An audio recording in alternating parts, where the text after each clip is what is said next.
టెక్నికల్గా cooking oil refinement అనేది 5 ప్రాసెస్లలో జరుగుతుంది. అవి డీగమ్మింగ్, న్యూట్రలైజేషన్, బ్లీచింగ్, వింటరైజేషన్, డిఆర్డరైజేషన్. టెక్నికల్గా కాకుండా సింపుల్గా అర్థమయ్యేలా కుకింగ్ ఆయిల్ ఎలా తయారవుతుందో చూద్దాం. పల్లి లేదా సన్ఫ్లవర్ ఆయిల్ యొక్క సీడ్స్ ద్వారా ఆయిల్ని ఎక్స్ట్రాక్ట్ చేస్తారు. కానీ వీటిని ఎక్స్ట్రాక్ట్ చేసేది కార్పొరేట్ కంపెనీస్ కాబట్టి ఆ గింజల నుండి వచ్చే ఆయిల్లో 1% ఆయిల్ కూడా ఆ గింజల ఉండకుండా మొత్తం లాగేయడానికి హెక్సేన్ అనే కెమికల్ని కలుపుతారు. పెట్రోల్, డీజిల్, గ్యాసోలిన్ ఎలా క్రూడ్ ఆయిల్ నుండి వస్తుందో ఈ హెక్సేన్ కూడా క్రూడ్ ఆయిల్ నుండి వస్తుంది. సో ఈ హెక్సేన్ యొక్క సహజ గుణం ఏంటంటే ఇది ఆయిల్ని లాగేసుకుంటుంది. ఎగ్జాంపుల్ చెప్పాలంటే మన చేతికి కానీ ఏదైనా వస్తువుపై పడ్డ పెయింట్ని తొలగించాలంటే టర్పెంటైల్ని యూజ్ చేసి తీసేసుకుంటాం కదా.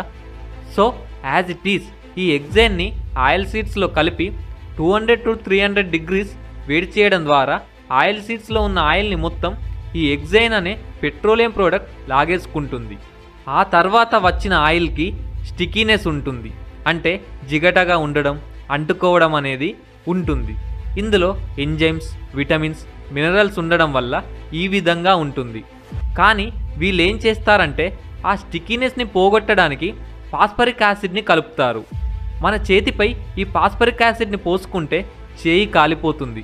అలాంటిది మరి ఇది మన కడుపులోకి పోతుంది కాబట్టి మనకి ఎలాంటి ఎఫెక్ట్ ఉంటుందో జస్ట్ ఇమాజిన్ చేసుకోండి. ఆ తర్వాత ప్రాసెస్లో ఆయిల్లో ఉండే ఫ్రీ ఫ్యాటీ యాసిడ్స్ని తీసేస్తారు. వీటిని ఎందుకు తీసేస్తారంటే ఇవి ఉండడం వల్ల ఆయిల్ 6 monthsలో పాడైపోతుంది. కానీ ఫ్రీ ఫ్యాటీ యాసిడ్స్ అనేవి మన బ్రెయిన్, బాడీ ఎదుగుదలలో ఉపయోగపడతాయి. కానీ కార్పొరేట్ కంపెనీస్ అవన్నీ ఆలోచించకుండా ఫ్రీ ఫ్యాటీ యాసిడ్స్ని తొలగించడానికి కాస్టిక్ సోడాని అంటే NaOHని యూజ్ చేస్తారు. కాస్టిక్ సోడాని మనం బట్టలు ఉతకడానికి వాడతాం. నెక్స్ట్ ప్రాసెస్లో ఆయిల్కి బ్లీచింగ్ ఎర్త్ అనే పౌడర్ని కలుపుతారు. ఇది ఏం చేస్తుందంటే ఆయిల్కి ఉన్న న్యాచురల్ స్మెల్, న్యాచురల్గా ఉన్న డార్క్ కలర్ని, అలాగే ప్రోటీన్స్ని బయటకు పంపించి ఎందుకు పనికిరాని మన బాడీకి ఉపయోగం లేని ఆయిల్ని ఉంచుతుంది. కానీ ఆ ఆయిల్లో కూడా లాస్ట్ అండ్ ఫైనల్గా ఒక సహజ గుణం ఉంటుంది. అదేంటంటే ఆయిల్ గడ్డ కట్టడం.